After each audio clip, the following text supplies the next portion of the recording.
네, 현재 시간 2시 10분 지나고 있습니다. 아직 코스닥이 4% 하락 구간에서 벗어나지 못하고 있고요. 코스피도 2%대 내림세를 보여주고 있습니다. 오늘장 무엇을 봐야지 우리가 시장을 잘 알 수 있을까요? 긴급 진단해 보도록 하죠. 랩문리서치 이상엽 이사와 함께하겠습니다. 어서 오세요. 네, 안녕하세요. 네, 안녕하십니까. 오늘 시장에 굉장히 이슈가 되는 종목들이 많습니다. 그중에서는 하락하는 종목들이 많고요. 무엇을 봐야 될지 첫 번째 상황실 들어가 보도록 하겠습니다. 금리 인상 우려로 인해서 현대차와 기아가 오늘장 크게 밀리고 있습니다. 특히나 외국인 투자자들의 매도가 유독 발목을 잡고 있다라고 했는데 이들이 빠져나가는 이유가 단순히 금리 인상 우려? 환율 그것 때문인지 이 수급적인 면에서부터 한번 짚어볼게요.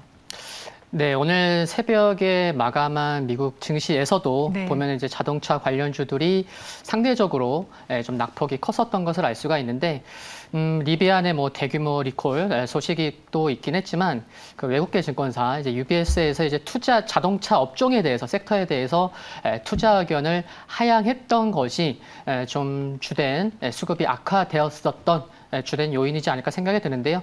이제 내년 업황 이제 둔화 우려를 예고하면서 포드는 이제 매도 의견, 또 이제 GM 같은 경우는 매수해서 이제 중립으로 의견을 낮췄고, 또 이제 앞으로 이제 공급은 개선될 텐데 경기 침체 우려로 인해서 수요가 이제 둔화될 거다 보니 이제 과익 공급 이제 직면하게 될 거다. 그러면서 투시 미축 요인이 됐었고, 이제 앵커님께서 말씀하신 수급적인 부분을 좀 말씀을 드리면, 대표적으로 이제 국내 현대차, 기아를 살펴볼 수 있을 텐데요.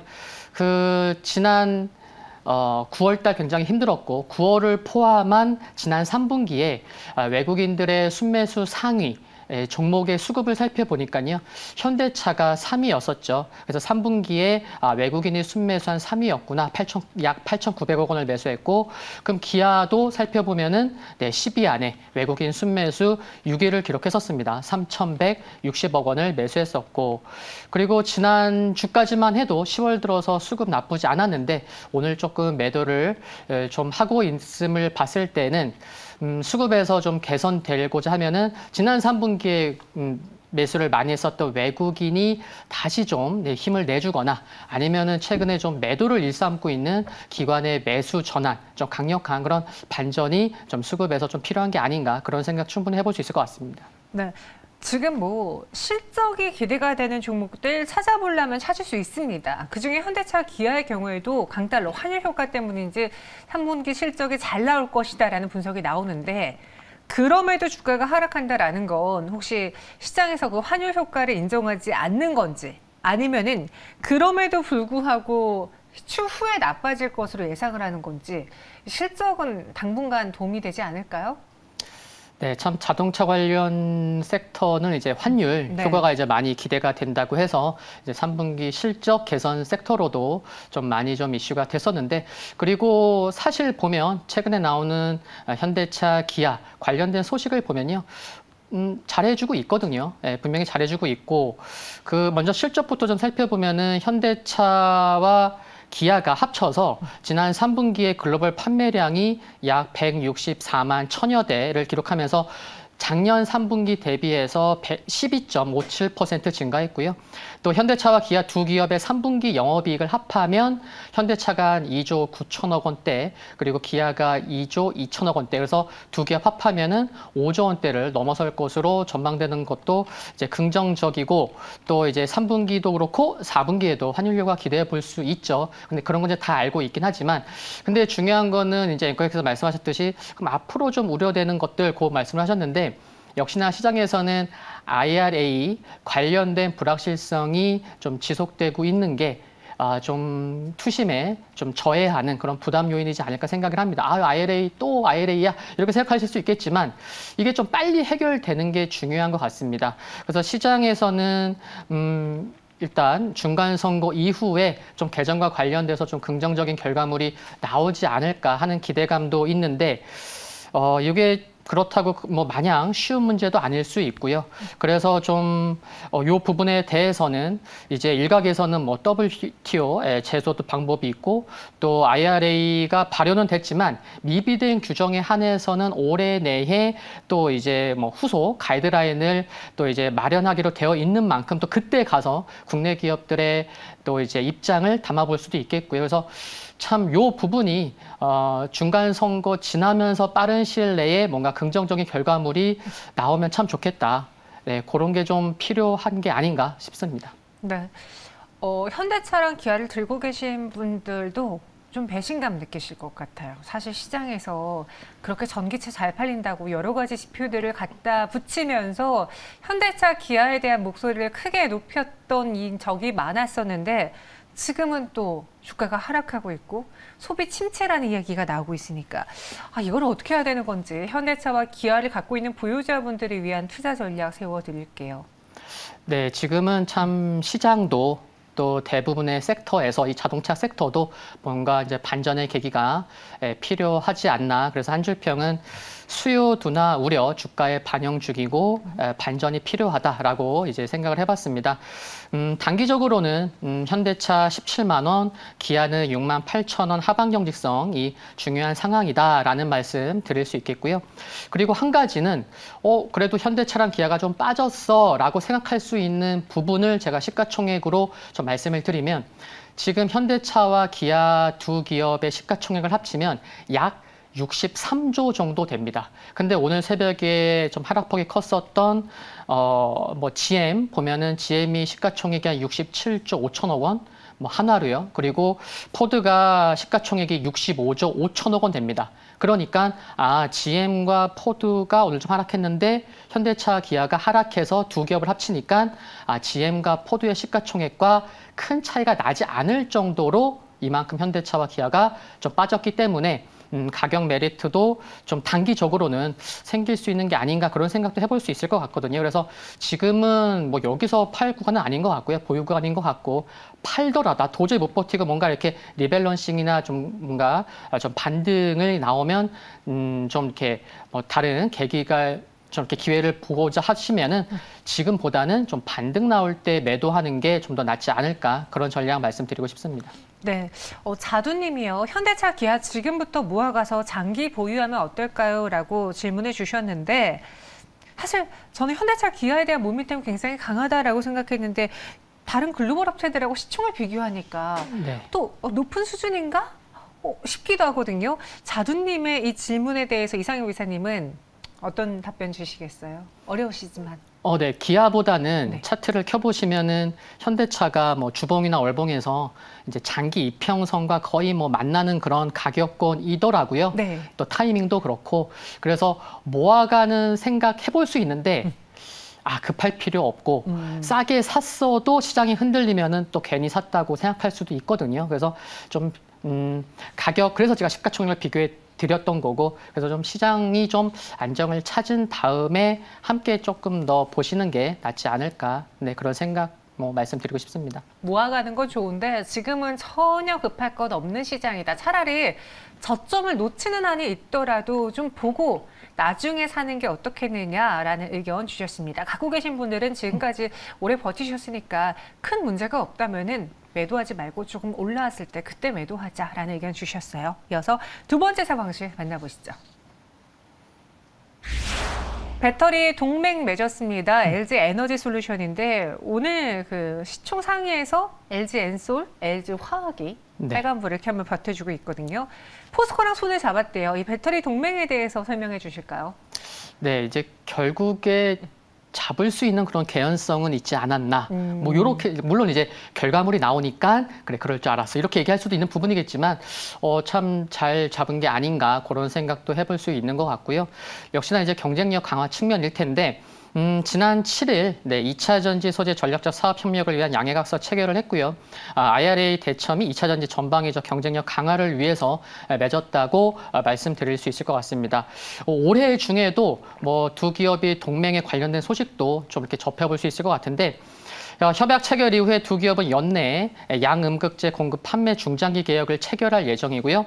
또 리사이클링 및 차세대 음극재 분야는 실무진 워킹그룹을 통해서 사업 및 기술 협력을 구체화한다는 계획인 것도 이제 확인할 수가 있음을 보면 연내에도 좀 관련된 소식 좀 기대해 볼 수 있겠다라는 말씀 드릴 수 있겠고, 그리고 이제 그 두 분의 인터뷰를 보면 상당히 좀 각 기업에서도 좀 기대감이 큰 거를 볼 수 있는 게 아닌가 그런 생각을 해볼 수 있는 것 같습니다. 그 최정우 그 포스코 그룹 회장 같은 경우는 이제 장차 100년 기업으로 함께 거듭 성장하기를 바란다라고 했고, 또 이제 권영수 LG엔솔 부회장 같은 경우는 누구도 생각하지 못한 2차 전지 판을 흔드는 일을 함께 해나갈 것이다 라고 이제 인터뷰를 했음을 보면은 두 기업이 정말 뭔가 이제 뜻을 합해서 한번 잘 해보고자 하는 의지도 인터뷰를 통해서 볼 수 있었던 만큼 그런 관련된 소식도 앞으로 많이 볼 수 있을 것 같고요. 좀 기대감 가져봐도 되지 않을까 싶습니다. 네. 사실 이런 2차 전지 쪽 배터리 단에서 수직 계열화가 잘 된 대표적인 그룹들이 또 손을 잡은 거잖아요. 그러다 보니 더 시너지 효과를 낼 수 있지 않을까라는 기대감이 있는 상태고, LG 에너지 솔루션의 차트를 보면은 이 종목은 그래도 버티고 있구나라는 게 오히려 오르는 날도 보이는 게 참 신기합니다. 실적을 보면요, 3분기에 이어서 4분기도 실적이 좋을 것이다라는 전망 속에 한국투자증권은 이 시장에서 목표 주가를 올렸어요. 네네. 하반기까지 실적 우려는 없다라고 봐도 괜찮을까요? 네, 제가 애널리스트라고 해도 뭐 시장 상관 안 하고 올릴 것 같아요. 좀 올릴 것 같은데 뭐 그런 생각 이제 뭐 역지사지 입장에서 그래서 생각해 보면 그런 생각 해봤고요. 그리고 이제 3분기 많은 분들이 아실 거예요. 컨센서스 상회하는 실적을 이제 발표를 했고요. 4분기 실적도 지금 전망되는 걸 보면 영업이익은 이번 3분기 수준과 비슷할 거라고 전망이 되는데, 작년 4분기에 LG엔솔의 영업이익이 1,000억 원이 안 됐거든요. 한 700 몇억 원대. 그랬음을 보면 이번 4분기에는 작년 4분기와 비교해서 기저효과도 좀 기대해 볼 수 있구나라는 것도 생각해 볼 수 있겠고요. 올해 하반기에서 뭐 내년 상반기까지의 또 이제 공급 계약 소식도 기대해 볼 수 있다는 것도 긍정적인 부분인 것 같고, 또 제 검토로 좀 이렇게 보류됐었던 애리조나 신공장 건설과 관련돼서도 시장에서 뭐 언론에서 뉴스를 좀 보면은 이게 이제 다시 이제 재추진할 것으로 좀 확정은 되지 않았지만 기대가 되고 있는 것도 긍정적인 것 같고요. 그리고 LG엔솔 같은 경우는 사실 올해보다는 내년에 기대감이 큰 상황입니다. 글로벌 기업들이랑 손 잡고, 또 미국에서의 지금 전기차 성장이 굉장히 크거든요. 지난 8월에 전기차 판매 대수만 보더라도 뭐 유럽은 오히려 역성장했는데 미국은 66% 성장했고, 그 시장에서 LG엔솔이 내년부터 이제 본격적으로 좀 성장 모멘텀이 커진다는 거, IRA도 긍정적인 부분인 것 같고요. 그리고 또 이제 포스코 그룹이랑 뭐 동맹도 맺었지만 지난달에 캐나다 광물업체 스노우레이크를 포함해서 세 곳과 또 이제 뭐 코발트 리튬 공급에 대한 업무 협약도 체결했음을 보면 내년부터 더욱 중요해지는 원재료 공급망에도 좀 많이 차근차근 중요한 과정을 밟고 있음을 보면은 LG엔솔은 계속해서 좀 뭐 중기적으로도 좀 관심이 여전히 필요한 게 아닌가, 올해보다는 내년 더 기대해 봐도 되지 않을까 싶습니다. 네, 사실 많은 배터리 업체들이 이제는 많은 전기차 회사들이 뭐 배터리 내재화를 할 것이다, 뭐 여러 가지 이야기가 나오면서 좀 불안감이 컸었어요. 근데 실상 지금 상황을 보면은 무언가 전기차를 만든다? 배터리가 필요하다? 손을 뻗을 곳이 거의 LG엔솔이거든요. 네, 그러다 보니까 러브콜이 계속 뜨겁게 올 수밖에 없는 상황입니다. LG 에너솔루션 하락장에 꽉 붙잡고 가야 될 것 같은데요. 이 종목에 대한 전략을 지금 세워보자면, EA가 처음에 상장했을 때 그 첫날, 네, 1월 27일. 네. 쭉 빠지고 지금 가격이거든요. 거기까지는 왔어요. 앞으로 어떻게 될까요? 일단 한 줄 평으로 말씀을 드리면은 모 프로그램을 또 비유해서 지금 텐트 밖은 겨울입니다. 그래서 근데 LG엔솔 텐트 안은 포근하다.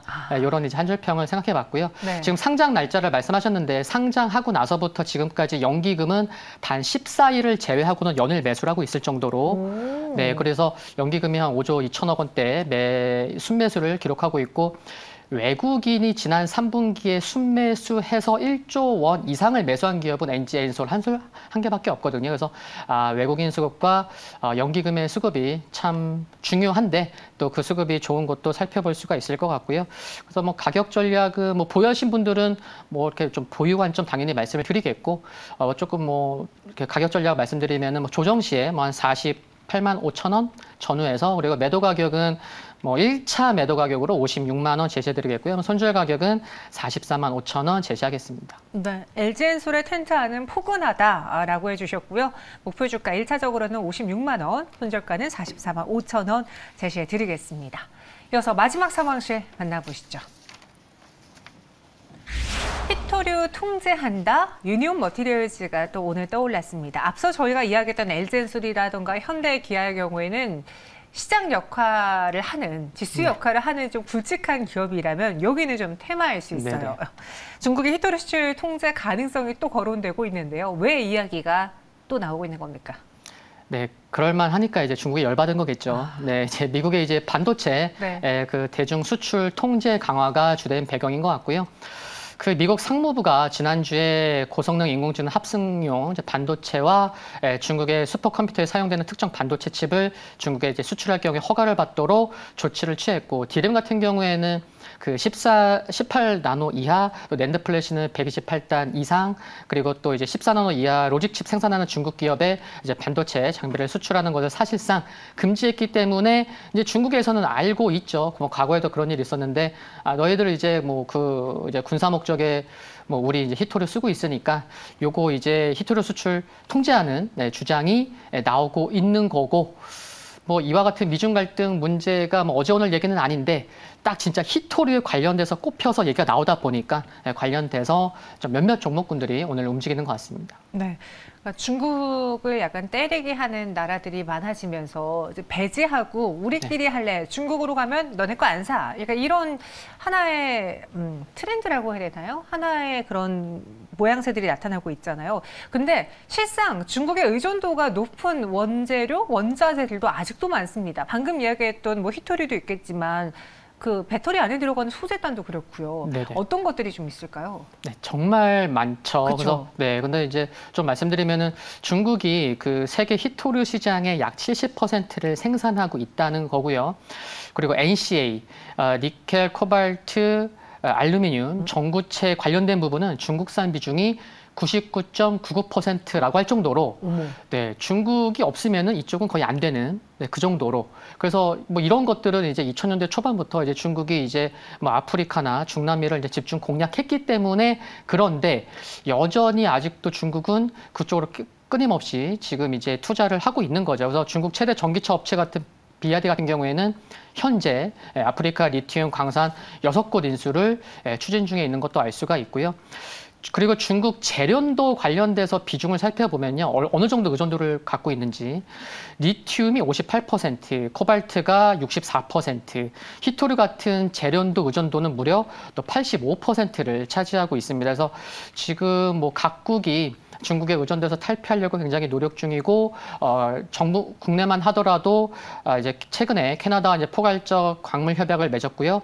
이번 달에 뭐 좋은 소식이 들릴지도 모르겠습니다. 이제 호주 주요 광물 기업들이 방한해서 이제 배터리 업체와 이제 라운드 테이블을 예정에 두고 있는 것도 참고하시면 좋을 것 같고요.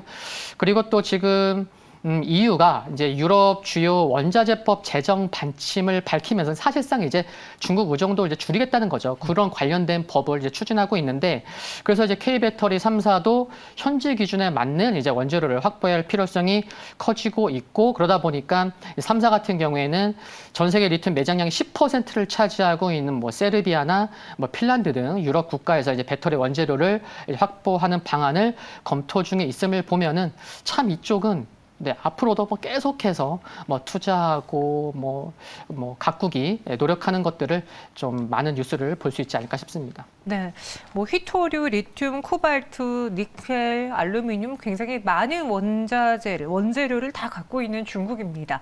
그래서 오늘 그 미중 간의 갈등 속에 히토류 무기와 히토류 통제 이런 이야기가 나오면 유니온 머티리얼즈와 몇몇 히토류 관련주들이 크게 올랐거든요. 네, 저희 채팅방에 이런 글이 올라왔어요. 한 분이 이런 시장에서 저런 단기 테마주가 무슨 의미가 있다고 라고 해주셨는데 차마 제가 아이디가 너무 길어서 마크 뭐 미네르빈인가 뭐 그런 것 같아요. 아무튼 그분께서 글 올려주셨는데 저도 동감이 가죠. 저도 공감이 가는데요. 네네네. 근데 저 갖고 있는 종목들 보면 실적 좋고 굵직한 기업들 많거든요. 네네. 근데 그런 종목들이 안 가고 이런 단기 테마주들이 움직이니까 자꾸 시선이 가고 배가 아프고 그래 이게 답인 것 같다라는 생각이 들어서 네. 그래서 한번 넣어본 거예요. 아, 그러시군요. 네. 투자 의견 어떻게 세워볼까요? 네, 테마성 성격이 강합니다. 근데 네. 한 줄 평은 이제 트레이딩 관점은 유효하다라는 말씀을 드릴 수가 있겠고, 근데 관련된 기업들이 뭐 한 10개 이상, 막 20개 정도 되면은 그래도 조금 이제 묶이면서 진짜 뭐 대장주 있고 그럴 텐데 좀 이렇게 종목 개수가 적다는 게 조금 뭐 약할 수 있다는 것은 좀 유의하셔야 될 것 같고요. 그리고 이제 유니온 머티리얼스 같은 경우에는 히토류 자석 대체 사용이 기대되는 이제 고성능 페라이트 마그네트 사업 영위하고 있는데 지난 2분기 매출 비중을 봤을 때는 이제 관련된 쪽이 60%를 넘죠. 65.3%. 그래서 좀 부각되고 있는데 앞으로 이제 미국 중간 선거 이제 앞두고 있어서 바이든 대통령이 강한 입김, 뭔지든지 뭐 강하게 뭐 인터뷰할 수도 있는 거고요. 또 중국 같은 경우에는 이제 제20차 당대회를 앞두고 있어서 이제 시진핑이 3년이 되고 나서는 또 강하게 또 얘기할 수 있거든요. 또 이제 미국을 향해서 그러면은 이렇게 미중 간의 갈등 이슈는 앞으로도 좀 지속될 수 있구나. 그게 뭐 10월이던 뭐 10월 말 지나서던 그리고 근데 조금 요 부분이 좀 더 나은 모습이 나오려고 하면은 단순히 미중 갈등이 아니고요. 오늘처럼 히토류 관련된 그런 소식이 나오면 좀 더 강할 수 있겠다는 거는 참고하셔야 될 것 같고요. 그리고 유니온 머티리얼스만으로 국한해서 말씀을 드리면은 기술적으로 좀 3,000원 전후에서는 좀 물량 수하 과정이 필요하기 때문에 3,000원 강하게 돌파하고 3,000원에서 안착하는 모습이 나와 주어야만 좀 단기적으로 좀 더 좋은 모습이 나올 수 있다는 거 참고하시면 좋겠습니다. 네, 알겠습니다. 단기 트레이딩 영역이다라고 정리해 보겠습니다. 이렇게 세 가지 사방실 이상엽 이사와 함께 알아봤고요. 여기서 인사드리도록 하죠. 고맙습니다. 네.